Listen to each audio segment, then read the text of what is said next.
ना पूछ जमाने से कि क्या हमारी कहानी है, ना पूछ जमाने से कि क्या हमारी कहानी है। हमारी पहचान तो बस इतनी है कि हम सब हिंदुस्तानी हैं, कि हम सब हिंदुस्तानी हैं। इन्हीं पंक्तियों के साथ आप सबका तहे दिल से स्वागत है मेरा देश सीरीज के दूसरे एपिसोड में।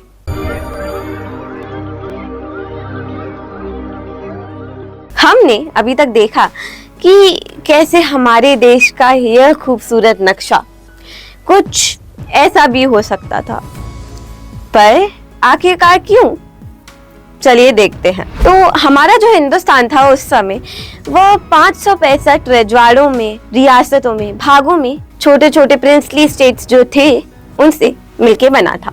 जैसे जैसे हमें आज़ादी मिलती गई वैसे ही राज्यों के, रियासतों के जो नवाब थे, जो राजा थे, उनके दिमाग में यह बैठा था कि लैप्स ऑफ पैरामाउंसी आ रहा है।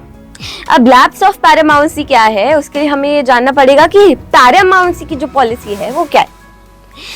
तो जो पैरामाउंसी की पॉलिसी है वो एक समझौते की तरह, एक ट्रीटी की तरह है जो इंडियन प्रिंसली स्टेट्स, मतलब रियासतों, राज्यों जो भारत के थे उनमें और जो ब्रिटिश थे उनके बीच में एक समझौते जैसा था। और वह ये कहता था कि जो ब्रिटिश इंडिया कंपनी है उसमें ज्यादा पावर है rather than the princely state, और वह अपनी हुकूमत करेंगे।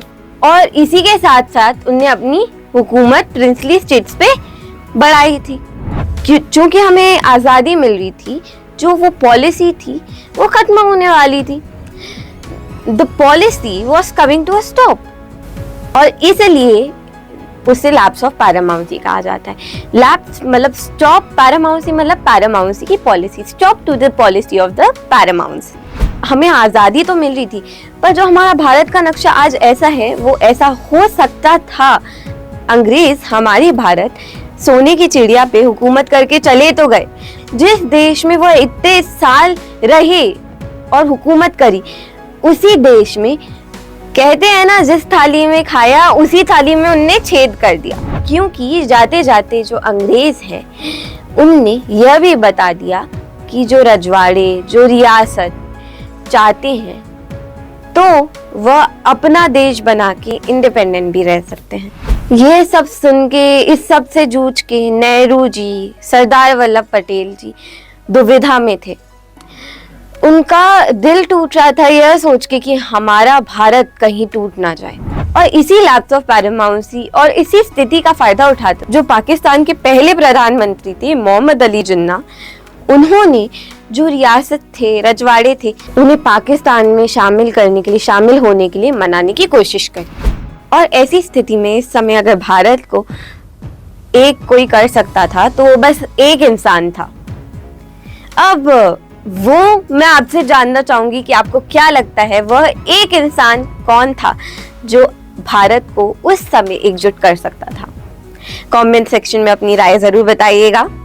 मैं मिलती हूँ आपसे अगले एपिसोड में। आप मुझे जरूर बताइएगा कि अभी तक आपको कैसी लग रही है सीरीज। मैं मिलती हूँ आपसे अगले हफ्ते, तब तक के लिए मुस्कुराते रहें। This will be the conclusion of our today's discussion. To watch more of this content, don't forget to like, share and subscribe my channel, and we'll keep the videos coming.